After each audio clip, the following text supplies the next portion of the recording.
வணக்கம். Swiss Tamil TV வழங்கும் இன்றைய இரவு நேர பிரதான செய்திகள். விரிவான செய்திகளுக்கு முன்னர் இன்றைய தலைப்புச் செய்திகள். நீண்ட நாள் எதிர்பார்ப்புகளுக்கு பின்னர் ஸ்விஸில் தமிழர் மையம் செயலி அறிமுகம். எரிசக்தி விலை உயர்வால் சுவிட்சர்லாந்தில் வீட்டு வாடகைகள் அதிகரிக்கலாம் என எதிர்வு கூறல். விண்டர் டூரில் சட்டவிரோத வாகன நிறுத்தம், நூற்றுக்கணக்கானோருக்கு அபராதம் விதித்த சூரி கண்டோனல் போலீசார். சுவிட்சர்லாந்தில் 5.5 லட்சத்திற்கும் மேற்பட்ட வாகன பரிசோதனைகள் தாமதம், வெளியான அறிவிப்பு. சிறுவர் பாலியல் துஷ்பிரயோகத்தை கண்டறிவதில் அமெரிக்காவை சார்ந்திருக்கும் சுவிட்சர்லாந்து. 4 பெண்கள் சேர்ந்து கைவரிசை. சொலத்தூன் கண்டோனில் கடை உரிமையாளர் மீது தாக்குதல் நடத்தி கொள்ளை. ஆர்காவ் கண்டோனின் ஃப்ரீக்கில் நள்ளிரவு திருட்டு முயற்சி. விரைவாக செயல்பட்ட போலீசாரால் ஒருவர் அதிரடி கைது. மேலும் விரிவான செய்திகளோடு தொடர்ந்தும் இணைந்திருங்கள். இன்றைய செய்திகளுக்கு பிரதான அனுசரணை வழங்குவோர் சுவிட்சர்லாந்தில் உங்கள் சொந்த ரெஸ்டாரண்ட் கனவு இப்போது நனவாகும் நேரம். ஆர்கவ் கண்டோனின் ரைனாக் நகரில் அனைத்து நவீன வசதிகளோடும் முழுமையாக தயாரான அழகிய உணவகம் விற்பனைக்கு. ஃபுல் கிச்சன் செட்டப், அனைத்து ரெஸ்டாரண்ட் உபகரணங்களோடும் உடனே பிசினஸ் ஆரம்பிக்க தயாரான இடம். Birthday parties, family events and special functions நடத்த தனி வசதி. சுவிஸில் உங்கள் வெற்றிகரமான உணவக பயணத்தை தொடங்க ஆர்வமுள்ளவர்கள் உடனே அழைக்கவும். சுவிட்சர்லாந்தில் வீட்டு வாடகைகள் மீண்டும் உயரக்கூடும் என ரைஃபைசன் வங்கி எச்சரிக்கை விடுத்தது. மத்திய கிழக்கில் இடம்பெற்று வரும் போர் காரணமாக எரிசக்தி விலைகள் உயர்ந்து வருவது கட்டுமான செலவுகளை அதிகரிக்கும் அபாயத்தை உருவாக்கியுள்ளதாக குறித்த வங்கி தெரிவித்துள்ளது. அதன் தாக்கமானது இறுதியில் வீட்டு வாடகைகளிலும் பிரதிபலிக்கலாம் என பொருளாதார நிபுணர்கள் எச்சரிக்கின்றனர். எண்ணெய் விலையில் 10% உயர்வு ஏற்பட்டால் கட்டுமான கட்டணங்கள் சுமார் 1% வரை அதிகரிக்கும் என ரைஃபைசன் வங்கி மதிப்பிட்டுள்ளது. இதனால் புதிய வீடுகள் கட்டும் செலவு மேலும் உயரக்கூடும் என்பதால் ஏற்கனவே நிலவி வரும் வீட்டு பற்றாக்குறை பிரச்சனை தீவிரமடைய வாய்ப்புள்ளதாக தெரிவிக்கப்பட்டுள்ளது. குறிப்பாக ஜெனிவா ஏரி பகுதி இந்த நிலைமையால் அதிகம் பாதிக்கப்படக்கூடிய பகுதியாக கருதப்படுகிறது. அங்கு காலியாக உள்ள வீடுகளின் விகிதம் வெறும் 0.6% மாத்திரமே உள்ளது. தேசிய சராசரி 1% இருக்கும் நிலையில் அந்த பகுதியில் புதிய கட்டுமான பணிகளும் வரலாற்றிலேயே குறைந்த அளவில் இடம்பெற்று வருவதாக கூறப்படுகிறது. சுவிட்சர்லாந்தின் பல நகரங்களில் ஏற்கனவே வாடகை வீடுகளுக்கான தேவை அதிகரித்துள்ள நிலையில் கட்டுமான செலவுகள் மேலும் உயர்ந்தால் பொதுமக்கள் மீது கூடுதல் பொருளாதார அழுத்தம் ஏற்படலாம் என நிபுணர்கள் எச்சரிக்கின்றனர்.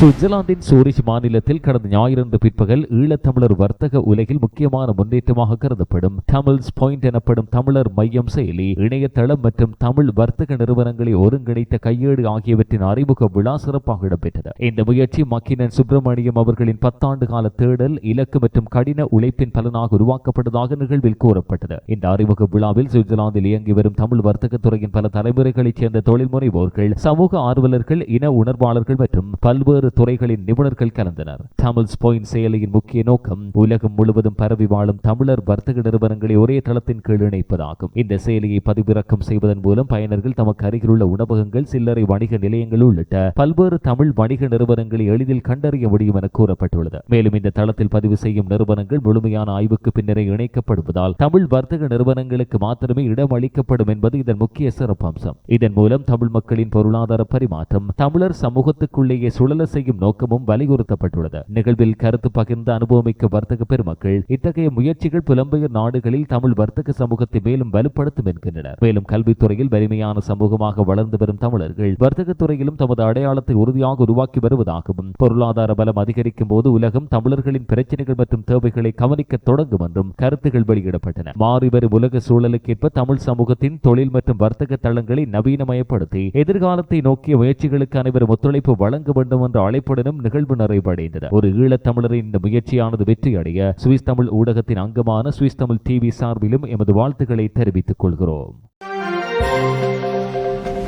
பெந்தகோஸ்தே விடுமுறை வார இறுதியில் விண்டத்தூர் நகரில் பல்வேறு பகுதிகளில் சட்டவிரோதமாக வாகனங்கள் நிறுத்தப்பட்டதாக ஏராளமான புகார்கள் பதிவானதாக ஸ்டேட் போலீசாய் விண்டத்தூர் தெரிவித்தது. இதையடுத்து மேற்கொள்ளப்பட்ட சோதனைகளில் ரெட் பிளேட் ஸ்ட்ராஸ் பகுதியில் மாத்திரம் வார இறுதி நாட்களில் மொத்தம் 66 வாகனங்கள் விதிமுறைகளை மீறி நிறுத்தப்பட்டது கண்டறியப்பட்டது. மேலும் 2026 மே 24 ஞாயிறு அன்று ஹோல்ஸ்விங்கட் ஸ்ட்ராஸ் பகுதியில் 100 வாகன நிறுத்த விதிமுறை மீறல்கள் பதிவானதாக நகர காவல்துறை தெரிவித்தது. சம்பந்தப்பட்ட வாகன ஓட்டுநர்களுக்கு அபராதம் விதிக்கப்பட்டுள்ளதோடு பொதுமக்கள் போக்குவரத்து மற்றும் குடியிருப்பு பகுதிகளில் விதிகளை மதித்து வாகனங்களை நிறுத்துமாறு அதிகாரிகள் மீண்டும் கேட்டுக் கொண்டுள்ளனர். விடுமுறை நாட்கள் மற்றும் சிறப்பு நிகழ்வுகளின் போது விண்டத்தூர் நகரில் வாகன நெரிசல் அதிகரித்து வருவதால் காவல்துறையினர் தொடர்ந்து கண்காணிப்புகளை வலுப்படுத்தி வருகின்றனர். சுவிட்சர்லாந்தில் கட்டாய வாகன பரிசோதனைகளை நேரத்திற்குள் மேற்கொள்ள பல கண்டோன்கள் சிரமத்தை எதிர்கொண்டு வருவதால் நாடு முழுவதும் 5,50,000க்கும் அதிகமான பரிசோதனைகள் நிலுவையில் உள்ளதாக கூறப்படுகிறது. பெடரல் ரோட்ஸ் ஆபீஸ் வெளியிட்ட தகவலின்படி பல கண்டோன்களின் வாகன பரிசோதனை அதிகாரிகள் மாதக்கணக்கில் பின் அடைவை சந்தித்து வருகின்றனர். சில பகுதிகளில் ஒரு ஆண்டை கடந்தும் பரிசோதனைகள் தாமதமாகியுள்ளதாக கூறப்படுகிறது. குறிப்பாக சூரிச் கண்டோனில் மாத்திரம் 1,60,000க்கும் அதிகமான வாகன பரிசோதனைகள் தாமதமாக உள்ளன. இது நாட்டிலேயே மிக அதிகமான பின் அடைவு கொண்ட பகுதிகளில் ஒன்றாக கருதப்படுகிறது. இதைத் தொடர்ந்து நிலுவையில் உள்ள பரிசோதனைகளை விரைவாக குறைக்க நடவடிக்கை எடுக்குமாறு மத்திய சாலை அலுவலகம் கண்டோன்களிடம் வலியுறுத்தியுள்ளது. குறிப்பாக பழைய வாகனங்களுக்கு முன்னுரிமை வழங்கி பரிசோதனைகளை மேற்கொள்ள வேண்டும் என அறிவுறுத்தப்பட்டுள்ளது. சுவிட்சர்லாந்தில் வாகனங்களின் தொழில்நுட்ப பாதுகாப்பை உறுதிப்படுத்தும் நோக்கில் காலந்தோறும் கட்டாய பரிசோதனைகள் மேற்கொள்ளப்படுகின்றன. ஆனால் அதிகரித்து வரும் வாகன எண்ணிக்கை மற்றும் நிர்வாக சுமைகள் மூலம் பல இடங்களில் கால தாமதம் ஏற்பட்டுள்ளதாக அதிகாரிகள் தெரிவித்தனர். இணையவழி சிறுவர் பாலியல் துஷ்பிரயோகங்களை கண்டறிவதில் சுவிட்சர்லாந்து அதிகமாக அமெரிக்க அமைப்புகளை சார்ந்திருப்பது குறித்து புதிய கவலைகள் எழுந்துள்ளன. ஜெர்மன் மொழி பகுதியைச் சேர்ந்த முன்னாள் குழந்தைகள் பராமரிப்பு பணியாளர் ஒருவர் குறைந்தது 15 சிறுவர்கள் மீது பாலியல் துஷ்பிரயோகம் செய்து சந்தேகிக்கப்படும் சம்பவம் அமெரிக்காவிலிருந்து கிடைத்த தகவலின் அடிப்படையில் தான் வெளிச்சத்துக்கு வந்ததாக தெரிவிக்கப்பட்டுள்ளது. பெடரல் ஆபீஸ் ஆஃப் போலீஸ் வெளியிட்ட தகவலின்படி கடந்த ஆண்டில் மாத்திரம் அமெரிக்காவிலிருந்து இத்தகைய 16,750 தகவல்கள் பெறப்பட்டன. இது இதுவரை பதிவான மிக உயர்ந்த எண்ணிக்கை. இந்த நிலைமையானது சுவிட்சர்லாந்து தனது குழந்தைகள் பாதுகாப்பு கண்காணிப்பு அமைப்புகளை தன்னிச்சையாக செயற்படுத்தும் திறன் குறித்து கேள்விகளை எழுப்பியது. குறிப்பாக இணையத்தில் இடம்பெறும் குழந்தைகள் மீதான பாலியல் குற்றங்களை கண்டறிவதில் வெளிநாட்டு அமைப்புகள் மீது அதிக நம்பிக்கை வைக்கப்படுவதாக சட்ட நிபுணர்கள் எச்சரிக்கின்றனர். இதையடுத்து நாட்டிற்குள் தனித்துவமான புகார் மற்றும் கண்காணிப்பு மையம் ஒன்றை உருவாக்க வேண்டும் என்ற கோரிக்கை வலுக்கிறது. இல்லையெனில் சுவிட்சர்லாந்தில் இடம்பெறும் துஷ்பிரயோகங்களை கண்டறியும் செயல்முறை வெளிநாடுகளில் எடுக்கப்படும் முடிவுகளின் மீதே பெருமளவில் சார்ந்திருக்கும் அபாயம் உள்ளதாக நிபுணர்கள் எச்சரிக்கின்றனர். சமீப ஆண்டுகளில் இணையவழி குழந்தைகள் பாதுகாப்பு பிரச்சினைகள் உலகளவில் அதிக கவனம் பெறும் நிலையில் சுவிட்சர்லாந்தும் தனது சட்ட மற்றும் தொழில்நுட்ப பாதுகாப்பு அமைப்புகளை வலுப்படுத்த வேண்டிய அவசியம் இருப்பதாக சமூக அமைப்புகள் வலியுறுத்துகின்றன. ஸ்விஸ்ல பேங்க் லோன் எடுக்கிறது கஷ்டம்னு இன்னும் நினைக்கிறீங்களா? குறைஞ்ச சம்பளத்துக்கு லோன் கிடைக்குமா? அதிக தொகை அப்ரூவல் ஆகுமா? இப்படி குழப்பமா இருக்கா? அப்படின்னா இனிமேல் கவலை வேண்டாம். ஸ்விஸ் வங்கிகளுடன் நேரடி தொடர்பை ஏற்படுத்தி உங்களுக்கு ஏற்ற சிறந்த லோன் திட்டத்தை பெற்றுத்தர நாங்கள் உதவுகிறோம். குறைந்த வட்டி வீதம், வேகமான செயல்முறை, மறைமுக கட்டணங்கள் இல்லை. மேலதிக தகவல்களுக்கு திரையில் தெரியும் நம்பருக்கு கால் பண்ணுங்க. நீண்ட விடுமுறை வார இறுதியில் சுவிட்சர்லாந்தின் பல பகுதிகளில் வெப்பநிலை 30 டிகிரியை தாண்டியதோடு கோடைகால வெப்பம் முன்கூட்டியே உணரப்பட்டதாக தெரிவிக்கப்பட்டுள்ளது. பாசல் பகுதியில் வெப்பநிலை 31 டிகிரி செல்சியஸாக பதிவான நிலையில் வலேஸ் கண்டோனின் சியோன் நகரில் 32.4 டிகிரி செல்சியஸ் வரை உயர்ந்துள்ளது. எனினும் இது இன்னும் அதிகாரப்பூர்வ வெப்பநிலை என வகைப்படுத்தப்படவில்லை என்று மீட்டியோ சுவிஸ் தெரிவித்தது. ஒரு பகுதி தொடர்ந்து 3 நாட்கள் சராசரி தினசரி 25 டிகிரி செல்சியஸுக்கு மேல் வெப்பநிலையை பதிவு செய்தால் மாத்திரமே அதனை வெப்ப அலை என அறிவிக்க முடியும். ஆனால் இரவு நேரங்களில் நிலவிய குளிர்ச்சியான காலநிலை காரணமாக கடந்த வார இறுதி இந்த அளவுகோலை எட்டவில்லை என தெரிவிக்கப்பட்டுள்ளது. இதேவேளை இந்த வாரம் பிரெஞ்சு மொழி பகுதிகளில் மேலும் பல நாட்களுக்கு 30 டிகிரிக்கு மேற்பட்ட வெப்பநிலை பதிவாகும் என வானிலை முன் அறிவிப்புகள் கூறுகின்றன. மே மாத இறுதியில் இவ்வளவு அதிக வெப்பம் நிலவுவது அபூர்வமான ஒன்று என்றாலும் இது சாதனை அளவிலான வெப்பநிலை அல்ல என்று மீட்டியோ சுவிஸ் விளக்கியது. கடந்த சில ஆண்டுகளாக சுவிட்சர்லாந்தில் கோடைகால வெப்பநிலைகள் அதிகரித்து வருவதாக சுற்றுச்சூழல் ஆய்வாளர்கள் எச்சரிக்கும் நிலையில் காலநிலை மாற்றத்தின் தாக்கம் குறித்து மீண்டும் கவனம் செலுத்தப்பட்டுள்ளது. சொலத்தோன் கண்டோனின் எர்லின்ஸ்பக் பகுதியில் ஞாயிற்றுக்கிழமை பிற்பகல் கடை உரிமையாளர் ஒருவர் 4 பெண்களால் தாக்கப்பட்டு கொள்ளையடிக்கப்பட்ட சம்பவம் பரபரப்பை ஏற்படுத்தியது. கண்டோன்ஸ் போலீசாய் சொலத்தோன் தெரிவிக்கையில் 2026 மே 24 மாலை சுமார் 4 மணி அளவில் ஆராவர் ஸ்ட்ராச பகுதியில் உள்ள கடைக்குள் நுழைந்த 4 அடையாளம் தெரியாத பெண்கள் கடை உரிமையாளரை தாக்கினர். இதன் பின்னர் அவர்கள் கடையில் இருந்து பொருட்களோடு தப்பிச் சென்றுள்ளனர். சம்பவத்தின் பின்னர் குற்ற செயலில் ஈடுபட்ட பெண்கள் கிராம சந்தை பகுதி நோக்கி நடந்து தப்பியோடியதாக போலீசார் தெரிவித்தனர். இந்த தாக்குதலில் கடை உரிமையாளர் காயங்களுக்கு உள்ளானதோடு சிகிச்சைக்கென மருத்துவமனைக்கு கொண்டு செல்லப்பட்டார். மேலும் குறித்த 4 பெண்களும் சம்பவத்துக்கு முந்தைய நாளிலேயே பலமுறை அந்த கடைக்கு வந்திருந்ததாக விசாரணையில் தெரிய வந்தது. சம்பவம் தொடர்பில் சொலத்தோன் கண்டோனல் போலீசாரும் அரசு தரப்பு வழக்கறிஞர் அலுவலகமும் இணைந்து விசாரணைகளை ஆரம்பித்துள்ளன. சம்பவத்தை பார்த்தவர்கள் அல்லது சந்தேகத்துக்கிடமான தகவல்கள் தெரிந்தவர்கள் 032 627 81 17 என்ற இலக்கத்தில் தொடர்பு கொள்ளுமாறு போலீசார் கேட்டுள்ளனர்.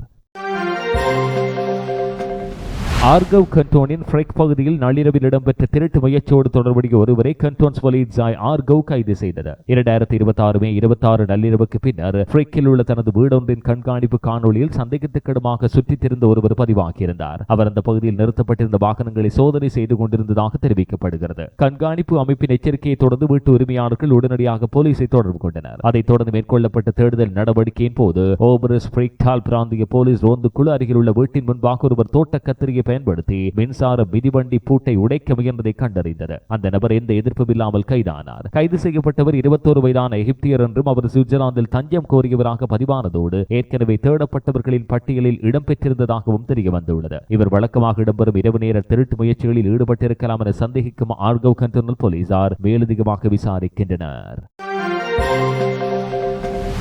சுவிட்சர்லாந்தில் குடியேற்ற எண்ணிக்கையை கட்டுப்படுத்தும் நோக்கில் சுவிஸ் பீப்பிள்ஸ் பார்ட்டி முன்வைத்துள்ள 10 மில்லியனுக்கு இல்லை என்ற மக்கள் வாக்கெடுப்பு முன்மொழிவு மீண்டும் விவாதத்தை ஏற்படுத்தியுள்ளது. ஜூன் 14 இடம்பெறவுள்ள வாக்கெடுப்பில் இந்த முன்மொழிவு அங்கீகரிக்கப்படின் ஆண்டுதோறும் ஐரோப்பிய ஒன்றிய நாடுகளிலிருந்து 40,000 பேருக்கு மாத்திரமே சுவிட்சர்லாந்தில் வேலை செய்ய அனுமதி வழங்கப்படும் என்று SVP தற்போது தனது இணையதளத்தில் விளக்கியது. இது கடந்த சில ஆண்டுகளோடு ஒப்பிடுகையில் சுமார் 20,000 பேர் குறைவான எண்ணிக்கை. எனினும் இந்த எண்ணிக்கை சுவிட்சர்லாந்தின் தொழிலாளர் சந்தையை நிலைநிறுத்த போதுமானதாக இருக்காது என்று பொருளாதார நிபுணரான ஹென்ரிக் புட்லாய்க் எச்சரித்தார். அவரின் கருத்தின்படி ஒவ்வொரு ஆண்டும் ஓய்வு பெறும் மக்களின் எண்ணிக்கை புதிதாக வேலை சந்தையில் நுழையும் மக்களின் எண்ணிக்கை ஏற்கனவே மீறி வருகிறது. குடியேற்றவில்லை என்றால் சுவிட்சர்லாந்தின் தொழிலாளர் சந்தை பல ஆண்டுகளாகவே சுருங்கி இருக்கும் என்று அவர் கூறினார். மேலும் பேபி பூமர் தலைமுறையினர் பெருமளவான ஓய்வு பெறுதல் அடுத்த ஆண்டுகளில் நிலைமையை மேலும் சிக்கலாக்கும் என்றும் அவர் தெரிவித்தார். சுகாதாரம், கட்டுமானம், தகவல் தொழில்நுட்பம் மற்றும் சேவை துறைகள் உள்ளிட்ட பல துறைகள் ஏற்கனவே வெளிநாட்டு தொழிலாளர்களை பெரிதும் சார்ந்து இயங்கி வருகின்றன. இதனால் குடியேற்ற கட்டுப்பாடுகள் பொருளாதார வளர்ச்சி மற்றும் வேலைவாய்ப்பு நிலைத்தன்மைக்கு பாதிப்பை ஏற்படுத்தலாம் என நிபுணர்கள் எச்சரிக்கின்றனர்.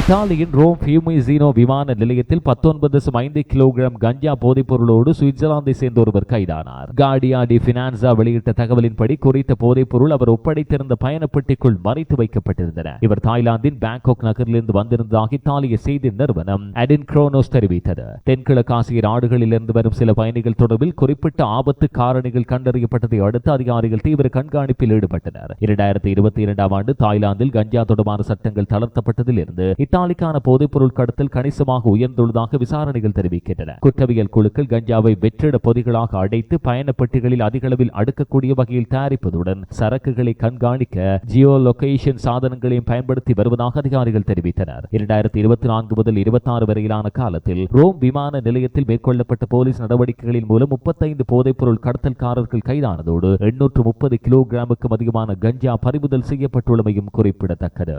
இந்த சுவிஸ் தமிழ் டிவி இன்றைய பிரதான செய்திகள் நிறைவுக்கு வருகின்றன. இதுபோன்ற மேலதிக செய்திகளை பார்வையிட எங்களுடைய பிரதான இணையதளமான swisstamilmedia.com நாடுங்கள். வணக்கம்.